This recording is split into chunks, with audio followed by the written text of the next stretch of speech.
기도하시면서 수요 성경 공부 시작하겠습니다. 갑작스럽게 날씨가 쌀쌀해졌습니다. 사랑하는 어번교회 성도들, 이른 아침에 출근하는 과정 속에 감기 걸리지 않도록 도와주시고 오고 가는 발걸음들 언제나 평안하도록 인도하여 주시옵소서. 이제 말씀을 배우려고 합니다. 이 자리에 주의 성령이 함께해 주시고 또한 오늘 이 시간에 전하여 주는 이 말씀을 통하여 또 우리들의 삶에 귀한 걸음으로 또한 아름다운 거울로 삼게 하여 주시옵소서. 예수님의 이름으로 기도드렸습니다. 아멘. 288장 우리 찬송하겠습니다. 찬송가 288장입니다. 예수를 나의 구주 삼고 성령과 피로써 거듭나니 이 세상에서 내 영혼이 하늘의 영광 누리도다.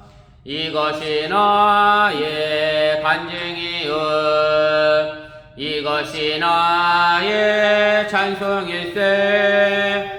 나 사는 동안 끊임없이 구주를 찬송하리로다. 온전히 주께 맡긴네요. 사랑의 음성을 듣는 중에 천사들 왕래하는 것과 하늘의 영광 보리로다. 이것이 나의 간증이요 이것이 나의 찬송일세.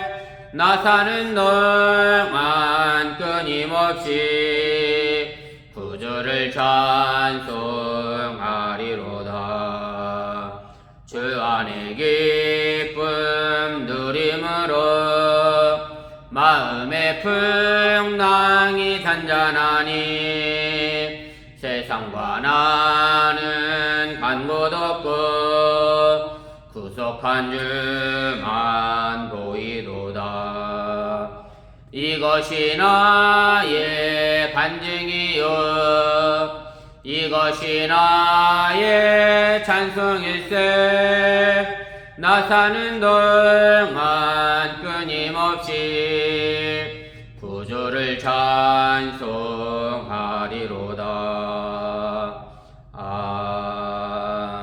아멘. 우리 찬송 한 장 더 하겠습니다. 292장입니다. 찬송가 292장 하나 더 합니다.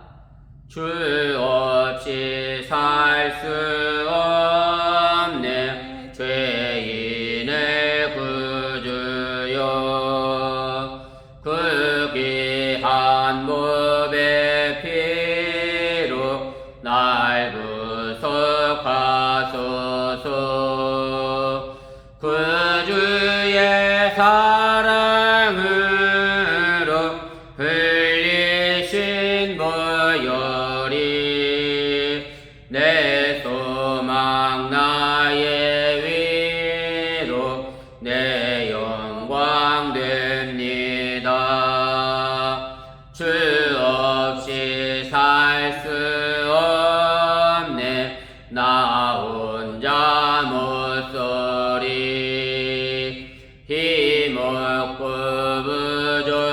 부족하며 지혜도 없도다.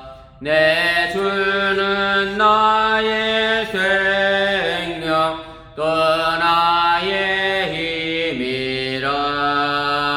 주님을 의지하여 지혜를 얻으리. 주 없이 살 수 없네 내 주는 아신다.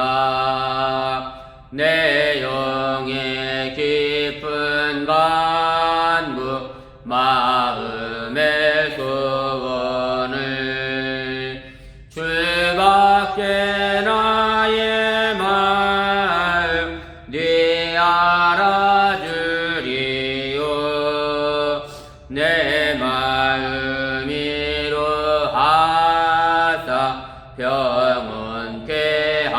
하시네. 주 없이 살 수 없네. 세월이 흐르고 이 깊은 고독 속에 내 생명 끝나도 사나운 풍랑일 때 날 지켜주시니 내 곁에 계신 주님 늘 힘이 됩니다. 아멘.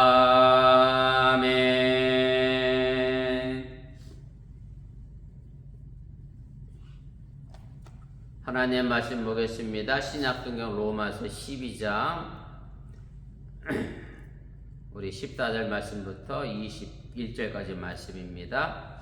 우리 함께 읽도록 하겠습니다. 너희를 받게 하는 자를 축복하라. 축복하고 저주하지 말라. 즐거워하는 자들과 함께 즐거워하고 우는 자들과 함께 울라.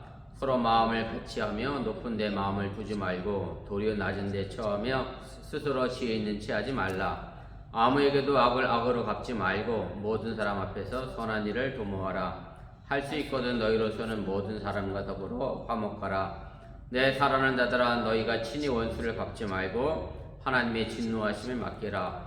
기록되었으되 원수 갚는 것이 내게 있으니 내가 갚으리라고 주께서 말씀하시니라. 내 원수가 줄이거든 먹이고 목마르거든 마시게 하라. 그리함으로 내가 숯불을 그 머리에 쌓아 놓으리라. 악에게 지지 말고 손으로 악을 이기라. 아멘. 예, 오늘 37과입니다. 사랑의 원리 두 번째 시간입니다. 지난 시간에 사도 바울이 우리 기독교의 원리는 바로 사랑이 근간이 되어져야 한다라고 하면서 이제 9절 말씀에서부터 어찌 보면 이제 지혜 문학 속에 있었던 잠언이나 전도서에 나와 있는 여러 가지 덕의 목록들, 또 예수님이 우리에게 가르쳐 주신 덕의 목록들을 하나씩 이렇게 이야기하고 이제 가르쳐 왔습니다. 그래서 우리가 13절까지가 일반적으로 교회 안에 있어서 성도 간에 관한 문제라고 한다고 하면, 오늘 이제 14절 말씀부터 마지막 21절까지는 교회 안의 문제라기보다 이제 교회 밖에 있는 사람들에게 기독교인이 사랑을 가지고 어떻게 실천에 옮겨야 할 것인가에 관한 잠언들의 내용이라고 해도 틀리지가 않습니다. 그래서 우리가 본문기에 보시면 1번부터 이제 4번, 3번까지가 지난 시간에 했던 그런 내용이고요. 우리가 4번으로 가겠습니다. 그래서 14절부터 21절은 이제 전체적으로 우리 그리스도인들이 교회 밖에 있는 사람들에게 취해야 될 행동 지침에 관한 것이고, 특별히 오늘 14절 말씀부터 시작하는 것이 이제 핍박이라고 하는 단어가 등장하게 되는데, 이것은 사도 바울이 초대교회에 있었던, 또 로마 교회가 당면했던 로마 시대에, 특별히 네로 황제 시대 속에서 초대교회가 당했던 그런 핍박을 상황을 염두에 두고 이제 하는 그런 부분이고요. 이런 가운데에서 제가 주석 시간 다시 자세히 이야기하겠습니다만은, 교인들 입장에서 자신들을 핍박하는 로마 황제나 또 그 밑에 있던 로마 관료들을 당연히 뭐로 생각하겠어요? 원수로 생각할 수밖에 없는 상황 속에서 그들을 향하여 저주하는 게 아니라 오히려 축복함으로 이제 그것을 이겨내야 한다라고 하는 것을 권면을 하게 됩니다.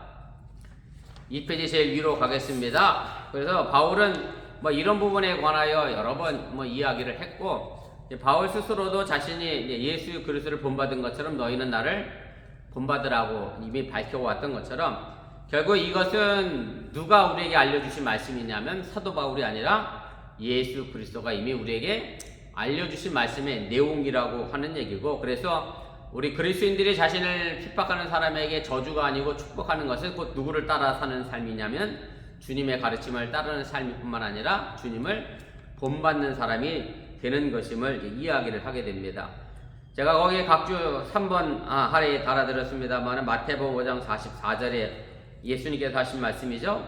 나는 너희에게 이르노니 너희 원수를 사랑하며 너희를 받게 하는 자를 위하여 기도하라. 물론 예수님께서 여기에는 이제 축복하라는 말은 없지만 사도 바울은 여기다가 기도하라와 더불어서 축복하라고 하는 말을 덧붙여서 우리에게 가르쳐 주고 있습니다. 6번입니다. 기독교 역사에서 이런 보편적인 가르침은 늘 있어 왔습니다만은 사실은 이것을 지켜내는 것은 극히 참 힘들고 어려운 것임을 우리들 스스로가 잘 알고 있고요.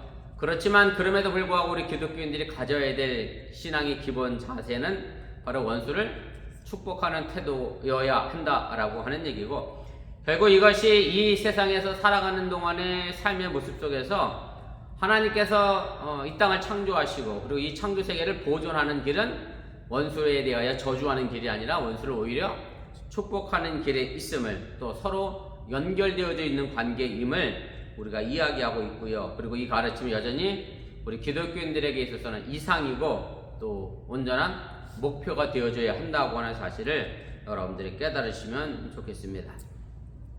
우리 본문 주석 보겠습니다. 기독교인은 이웃과의 관계에서 어느 수준 정도에 있어야 하느냐라고 하는 말씀의 내용인데, 오늘 14절 15절 말씀입니다. 너희를 박해하는 자를 축복하라. 축복하고 저주하지 말라. 즐거워하는 자들과 함께 즐거워하고 우는 자들과 함께 울라. 이렇게 되어 있습니다. 그래서 이제 바울은 핍박하는 자를 위하여 이제 축복하라고 직접적으로 명령을 하고 있고요. 축복하라고 하는 말을 한 번으로 끝나는 게 아니라 연속해서 2번 사용함으로 해서 우리 그리스도인들이 대적을 향해서 취해야 될 어떤 긍정적인 자세를 이야기하고 있음을 이제 강조를 하게 됩니다. 여기서 말하는 이제 축복이라고 하는 말은 이제 헬라어로 율로케이테라고 하는 단어를 번역한 의미인데, 율로케이테라고 하는 말의 의미는 그냥 단순하게 칭찬 또는 찬사 이상의 의미를 가지고 있고, 이것은 결국은 누구에게까지 올라가게 되느냐면 하나님의 사람들을 향하여 베푸시는 은혜와 평강에까지 이르게 된다라고 하는 얘기고, 또 하나님의 은혜와 평강뿐만 아니라 이 땅에서도 쉬운 말로 얘기하면, 우리들끼리 흔히 하는 말로 얘기하면 잘 먹고 잘 사는 부분에 관하여 그 자손들에게까지 두루 복이 넘쳐나는 그런 단어를 의미하고 있음을 기억하시기를 바랍니다. 우리가 3번입니다. 여기서 우리가 우리 기독교인이 좀 생각해 봐야 될 문제인데요. 복과 화를 주는 권한은 결과적으로 누구에게 있느냐면 하나님에게 있습니다. 그래서 하나님에게 있지만 결국 그 복과 저주를 나누는 것은 그럼 누구를 통하여 나눠지느냐면 바로 사람을 통해서, 하나님께서 선택하신 사람을 통해서 나누어지게 된다라고 하는 얘기고, 하나님께서 아브라함을 선택하시면서 그렇게 말씀하셨잖아요. 아브라함을 복의 근원으로 세워주시겠다 그러면서 아브라함에게 축복하는 사람은 하나님의 복을 주시고, 또 아브라함을 저주하는 사람에게 하나님께서 그만큼 또 갚아주시겠다, 저주하시겠다, 이렇게 약속했던 것처럼 복을 내려오는 걸 가지고 우리가 강복이라는 한문으로 표현하면 강복이라고 사용하겠습니다만, 이것은 하나님께서 오는 것이지만 축복이라고 하는 말의 의미는 복을 빈다라는 뜻이기 때문에 사실은 축복은 하나님에게 오는 게 아니고 누구에게서 해야 돼요? 사람을 통해서 하나님께 복을 비는 일들은 우리가 해야 하는 일이라고 하는 얘기입니다. 마찬가지로 이 화라는 것도 궁극적으로는 하나님께서 내리시는 거지만, 결국 이 화를 또 나누는 것은, 이 저주를 통해서 나누는 것은 우리 사람을 통해서 이루어지는 것이기 때문에, 그래서 우리가 이 복과 화를 나누는 것은 하나님의 고유 권한이지만 바로 우리는 하나님의 뭐가 되어야 돼요? 복의 통로가 되어지는, 하나님의 복을 빌어주는 통로가 되어져야 하고, 가능하면 다른 사람을 화나게 하거나 저주하는 통로로서 사용되지 않기를 주님의 이름으로 부탁을 드립니다. 4번입니다. 그래서 바울은 그리스도인들이 다른 사람에게 복과 저주를 위하여 충분히 기도할 수 있다라고 하는 전제를 깔고 있어 이 이야기를 하는 것이고, 이것은 예수님께서 남긴 전통을 이제 상기시키면서 모든 사람이 내가 받은 대로 그대로 돌려줘야 하는 그런 보복의 원칙의 대안으로 바로 예수님께서 이 말씀을 우리에게 새롭게 해석해 주시고 우리에게 주고 있다라고 하는 사실을 우리가 깨달으시면 좋겠습니다. 제가 4번 각주 달아드렸는데 똑같은 내용입니다. 아까 마태복음 5장 44절에 있는 말씀을 누가복음 6장 27절, 28절에서 이렇게 얘기합니다. 너희 원수를 사랑하며 너희를 미워하는 자를 선대하며 너희를 저주하는 자들을 위하여 축복하며 너희를 모욕하는 자를 위하여 기도하라. 그래서 예전 시대의 법률의 근간은 뭐 흔히 우리가 학창 시절 때도 배웠습니다. 함무라비 법전이라고 해서 눈에는 눈, 이에는 이. 사실은 구약 성경에도 유대교의 전통에도 보면 눈에는 눈, 이에는 이라는 전통이 있는데, 그래서 우리 예수 믿는 사람들은 누가 나에게 저주를 했다 그러면 뭐 보복을 가했다라고 하면 그걸 똑같이 다시 갚아주는 것이 아니라 오히려 그들에게 모함으로 인해서 축복함으로 해서 그 저주과의 관계를 끊어내는 일을 우리가 해야 한다라고 하는 얘기입니다. 5번입니다. 하나님이 그의 백성을 이제 저주하는 자를 저주하라고 하는 믿음을 유대교가 보여줬다라고 하면, 이제 기독교 윤리는 자기를 저주하는 원수를 위하여 저주하지 않고 오히려 축복함으로 용서할 것을 이제 강조하는 것이고요. 여기까지가 이제 14절까지의 말씀의 내용이고, 이제 15절에서는 이제 사도 바울이 또 이런 얘기를 하죠. 즐거워하는 사람과 함께 즐거워하고 우는 사람과 함께 울라고 얘기하는 것은, 우리 그리스도인들이 가지고 있는 슬픔과 또 기쁨의 이 차원은 개인적인 차원에서 뭐 억제되거나 머물러서는 안 된다라고 하는 얘기고, 이것이 공동체의 단위로 확대되어지고 확산되어져야 한다라고 하는 얘기고, 그래서 여기서 뭐 즐거워하고 우는 것은 뭐 어떤 것들이라고 뭐 꼭지 표현한다라고 하면, 우리가 가정에서 겪는 여러 가지 대소사의 여러 가지 문제들, 뭐 대표적으로 얘기한다고 하면 뭐 즐거워할 일, 뭐 누가 새 생명이 새롭게 태어나는 일이거나, 혹은 누군가 죽는 일이거나, 뭐 이런 부분에 관하여 홀로 남겨둬서는 안 된다라고 하는 얘기고, 우리 기독교인들이 그런 공동체적 관심을 가지고 함께 동참하고 함께 참여해서 함께 연대하고 공감할 수 있는 그런 관계를 우리가 맺어가야 한다는 것을 이야기를 하게 됩니다. 3페이지의 2번입니다. 교회 생활 속에서 우리가 취할 태도는 무엇입니까? 오늘 16절에 있는 말씀입니다. 서로 마음을 같이 하며 높은 데 마음을 두지 말고 도리어 낮은 데 처하며 스스로 지혜 있는 채 하지 말라.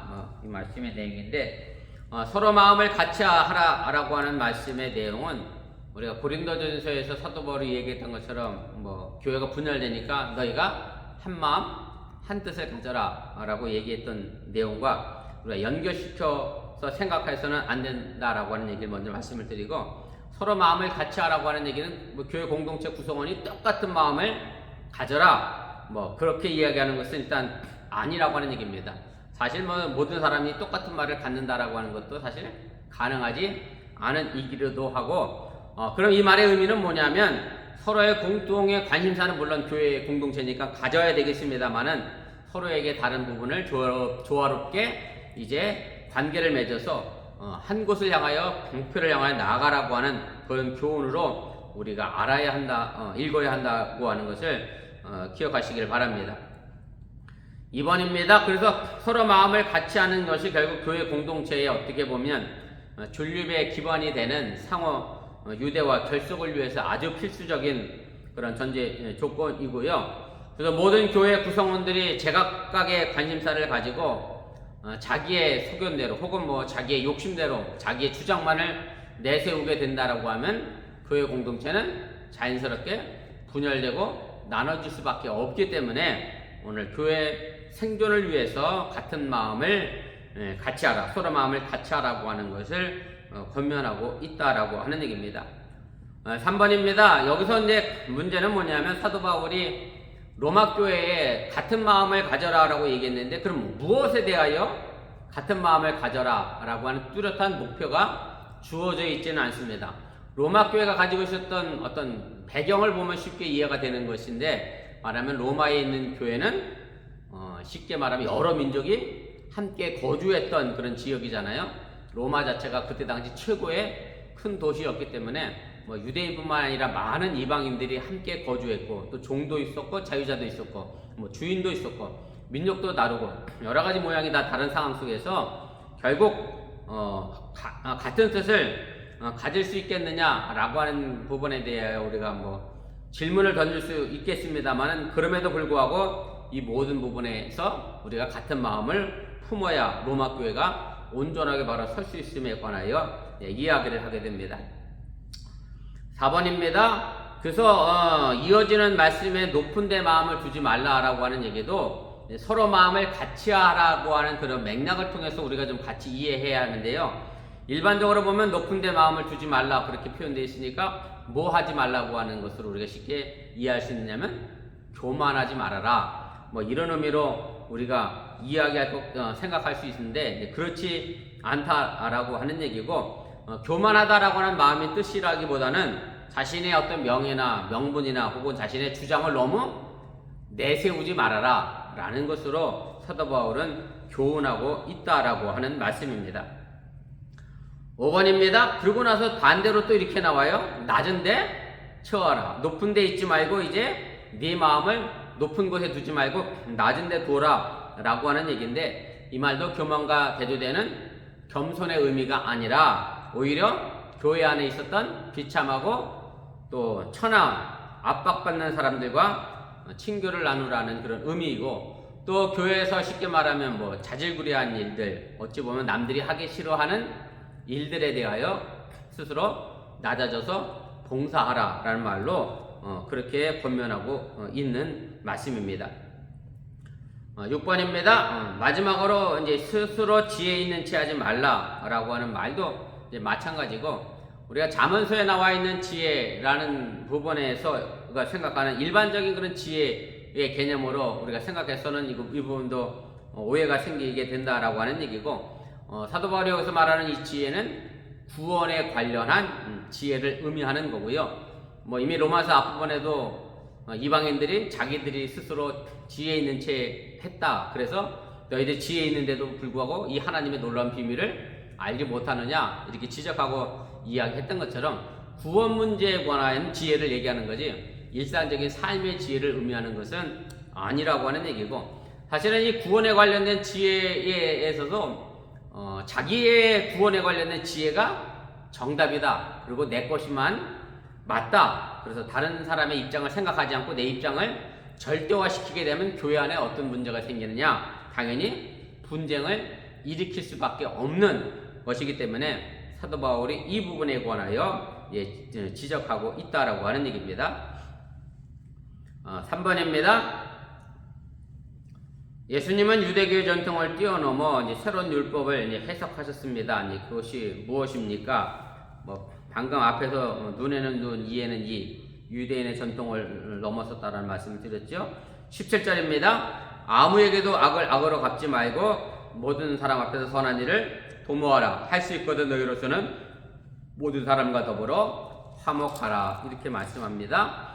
그래서 악을 악으로 갚는 것, 뭐 눈은 눈으로, 이는 이로라고 하는 문구에서 보여주는 것처럼 그때 당시에 뭐 고대 시대에 보여줬던 일반적인 법의 해석의 전통적인 원리고요. 이것이 또 구약 성경에도 그대로 나와 있는 것을 봐서 유대교의 전통의 원리이기도 한데, 이에 대하여 예수님은 이제 새로운 율법을 재해석해주고 계시고 우리에게 대안으로 제시하고 있는 것은 뭐냐면 악을 악으로 갚는 것이 아니라 오히려 악을 대하여 사랑과 포용으로 견디며 극복하는 정신을 우리에게 보여주고 있습니다.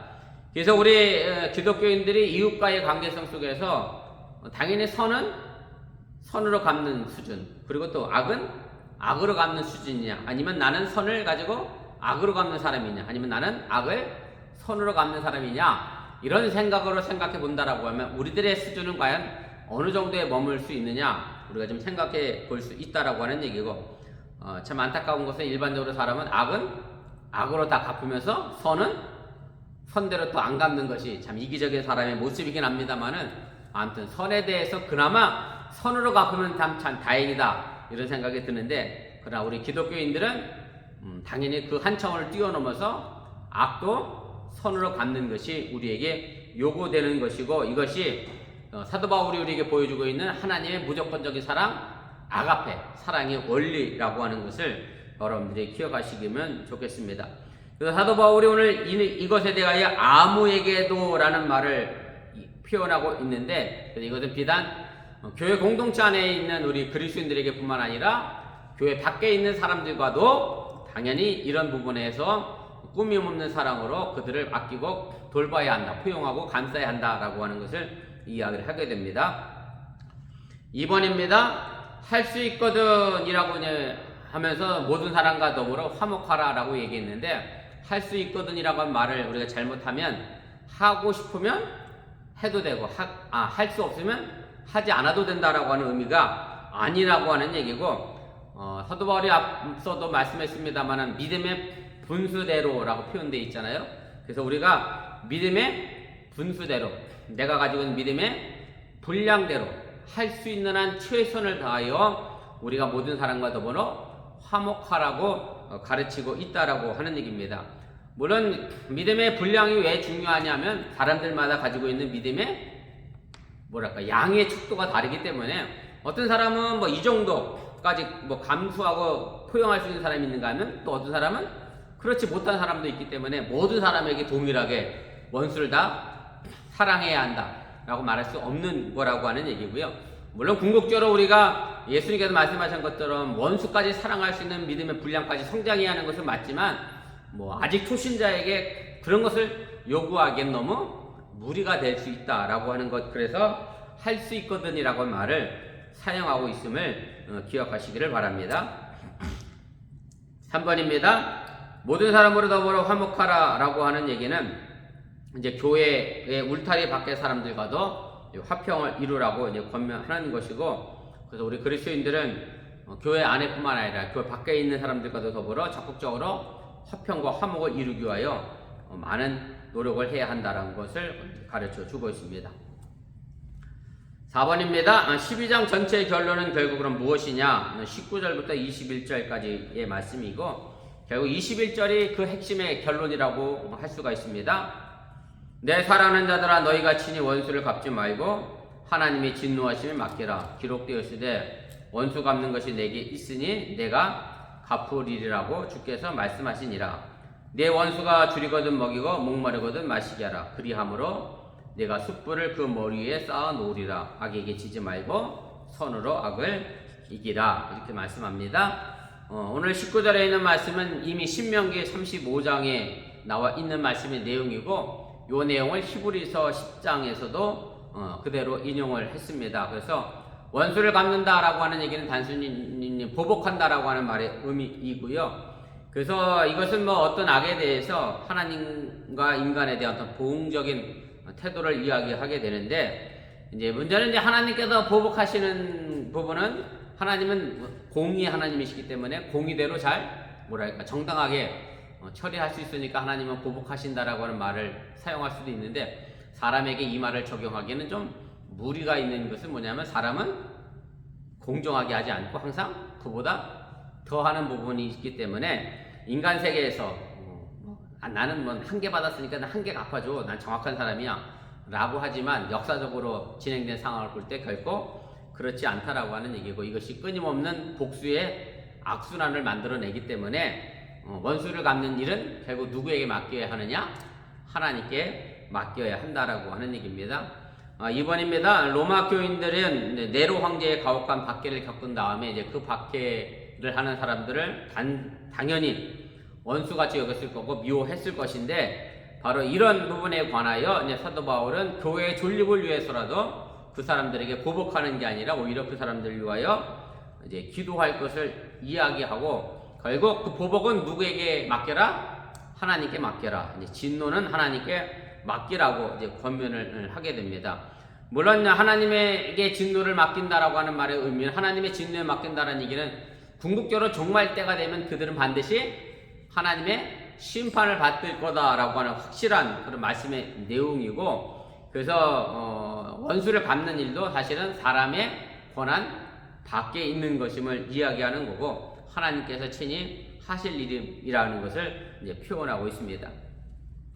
자, 20절입니다. 20절은 이제 잠언서 25장 21절 22절에 있는 말씀을 인용한 내용인데, 앞부분은 다 이해할 수 있는 얘기죠. 원수에게 먹을 것을 주고, 목마른 원수에게는 마실 것을 주고, 여기까지 이해가 됩니다만은, 사실 이제 그 다음 말이 이해가 안 되는 부분일 수 있습니다. 원수의 머리 위에 숯불을 쌓아놓는 것이다. 이제 원수에게 먹을 걸 주고 목말라 하는 원수에게 물을 마시게 하는 것은 결국 원수 머리 위에 물을 쌓아놓는 것이다. 숯불을 쌓는 결과가 될 것이다라고 하는 얘기인데, 이 말의 의미는 이런 겁니다. 머리 위에 숯불이 올라가 있으면 어떻게 했어요? 얼굴이 뜨거워질 수밖에 없지요. 그래서 실제로 고대 이집트에서는 어떤 잘못을 하고 그것을 회개하는 사람들이 머리 위에 숯불을 얹어놓고 이제 그렇게 해서 자신의 죄를 참여하고 회개하는 일을 했다고 그래요. 그래서 결과적으로 원수에게 말입니다. 배가 고파하는 원수가 있는데 그 사람에게 먹을 걸 줬어요. 목이 말라 하는 원수에게 물을 마시게 했어요. 그럼 그 원수의 얼굴이 어떻게 되겠어요?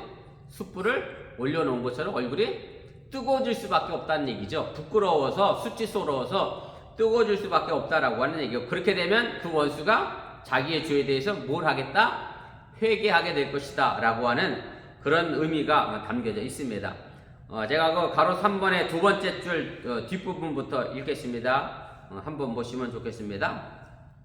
원수의 머리에 숯불을 쌓아둔다는 말 속에는 그가 선행으로 말미암아 숯불처럼 뜨거운 수치심에 달아올라 결국 회개에 이르리라고 하는 전망이 담겨져 있습니다. 고대 이집트에는 참여자가 그가 잘못한 것에 대한 회개의 상징적 의미로 불붙은 숯불 접시를 머리에 이고 나르는 제의가 있었습니다 라고 하는 내용입니다.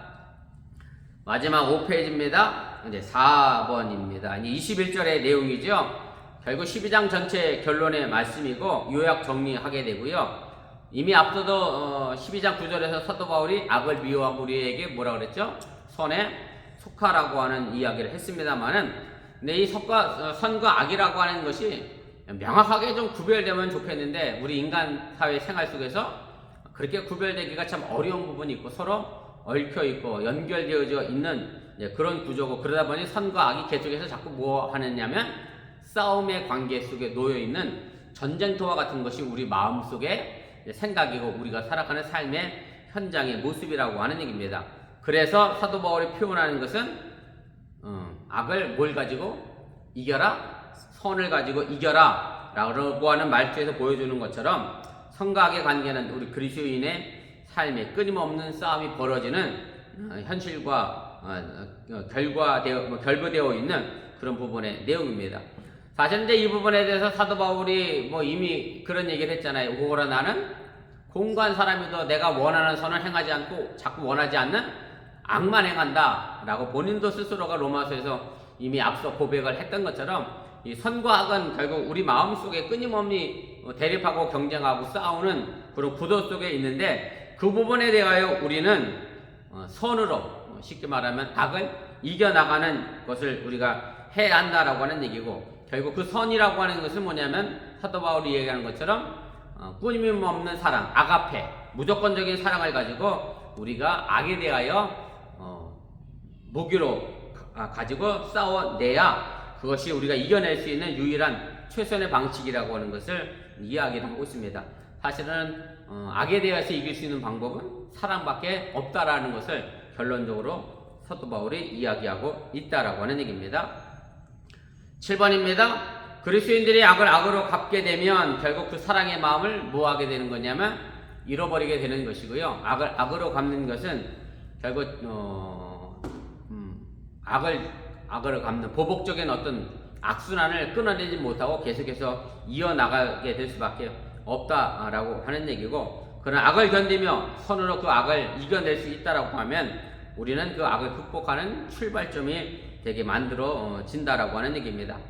마지막 8번입니다. 그래서 이와 관련해서 가장 대표적인 사건은 뭐냐면 바로 예수 그리스도의 십자가 사건이고요. 상시적인 차원에서 예수님은 가장 억울한 죽음을 당할 수밖에 없는 상황이었지만 오히려 그들을 위하여 기도하셨죠. 저들이 하는 죄를 알지 못하기 때문이다 라고 하면서 악을 악으로 갚지 않으시고 선으로 악을 이긴 가장 모범적인 승리로 기록되어져 있다라고 하는 것을 기억하시고, 그 예수 그리스도의 십자가를 생각하며 우리 어번교회 믿음의 성도들이 정말로 악을 선으로 이겨나갈 수 있는 그런 교회가 되어줄 수 있기를 주님의 이름으로 축복을 또한 드립니다.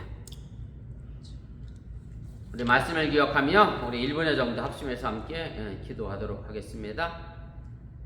사랑의 하나님, 고맙습니다. 오늘 시간에 저희들이 마음을 같이하여 함께 기도합니다. 사도 바울이 악을 손으로 이겨라 말씀했던 것처럼 과연 나는 그런 힘이 있는지 다시 한번 우리들 스스로 생각해 보게 하여 주시기 원하며, 우리가 그 사랑의 힘을 갖고 있지 않으면 악을 손으로 이겨나갈 수 없음을 다시 한번 기억하며, 하나님께서 우리에게 보여주셨던 그 아가페의 사랑, 예수 그리스도를 십자가에 내놓아 주셨던 그 믿음의 사랑을 우리 마음속에 다시 품고 그 사랑을 가지고 오늘도 살아가도록 인도하시고 함께하여 주시옵소서. 날씨가 많이 쌀쌀해졌습니다. 사랑하는 성도들, 이 환절기에 감기 걸리지 않도록 도와주시길 원하며, 또 코로나로 인하여 어려움 나지 않도록 도와주시기 원하며, 하나님께 눈동자까지 또한 지키시고 보호하시고 함께하여 주시옵소서. 사랑하는 자녀들 학교에 다니는 과정 속에서 또한 아버지의 감기로 인하여 어려움 나지 않도록 하나님께 눈동자가 지키시고 보호해 주시기 원하며, 많은 친구들과 만나 또 많은 친구들과 함께 밥을 먹는 과정 속에 아버지 또한 감기 걸리지 않도록 하나님께 언제나 지키시고 보호하여 주시옵소서. 우리 사랑하는 어머니 성도들의 일터를 기억하여 주시고, 저도 일터 동안 평안하고 안전한 길 되게 도와주시고 행복과 기쁨이 넘치는 일터가 되어 주기를 원하며, 정말로 우리 모두가 다 멀어서 화목할 수 있는 그런 믿음의 교회가 되어지게 도와주시기 원하며, 우리 어버이께 성도를 통하여 이 땅에 참된 평화와 화목을 이뤄낼 수 있는 그런 믿음의 삶을 살아가도록 함께하여 주시옵소서. 오늘 한날의 삶을 온전히 주께 맡기오니 오늘도 최선을 다하여 모든 사람과 더불어 화목하는 믿음의 역사를 오늘도 이루어가도록 인도하시고 함께하여 주시옵소서.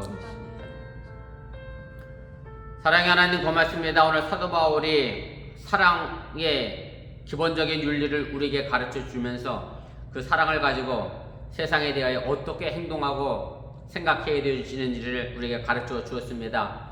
결과적으로 보면 악에 대하여 우리가 선으로 갚아야 한다라고 하는 결론을 내렸는데, 단순히 악을 악으로 갚는, 선을 선으로 갚는 것이 아니라 오히려 악을 선으로 갚는 우리 믿음의 교회가 되어지게 해주시고, 그를 통하여 우리 어번교회 성도들이 있는 그 자리가 모든 사람과 더불어 화목하고 화평을 누린 자리가 되게 하여 주시옵소서. 이 모든 말씀 예수님의 이름으로 기도드렸사옵나이다. 아멘. 하늘에 계신 우리 아버지여, 이름이 거룩히 여김을 받으시오며 나라의 마옵시며 뜻이 하늘에서 된 것 같이 땅에서 이루어지이다.